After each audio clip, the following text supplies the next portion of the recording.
Jadi begini, yang dibaca Bapak tadi itu sudah benar. Dalam kitab sifat sholat Nabi ya, yang dikarang oleh Syekh Albani dan yang lainnya. Karena bukan hanya Syekh Albani yang mengarang sifat sholat Nabi, tapi memang karangan Syekh Albani rahimahullah ini memang banyak yang dijadikan rujukan oleh kaum muslimin. Jadi apa yang beliau baca di dalam itu benar. Tapi memang ini dikhilafkan oleh para ulama. Sebagian ulama melihat bahwa setiap itu tasyahud akhir, ya tetap saja duduknya itu adalah duduk tawarruk, bukan iftirash. Tapi begini mereka maknanya bahwa setiap sholat yang hanya memiliki satu tasyahud itu, seperti sholat-sholat sunnah, kebanyakan kan satu tasyahud karena 2 rakaat dilakukan begitu kan. Nah itu duduknya itu duduk iftirash.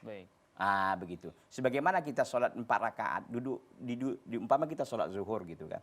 Nah di rakaat yang kedua bagaimana duduk kita?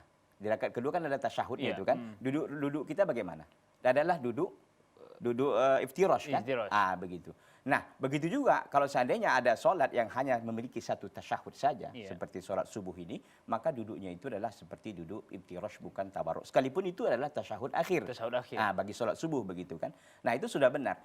Tapi kalau ada orang mengatakan tidak, saya kalau tasyahud akhir tetap saja duduk tawarruk bukan iftirash saya. Tidak ada masalah. Dan ini masalah lapang, masalah masalah yang perlu kita untuk berlapang dada dan tidak perlu dipermasalahkan. Kalau Bapak melihat itu benar, apa yang dibaca dalam kitab sholat Nabi tadi, sifat sholat Nabi itu adalah benar. Itu benar.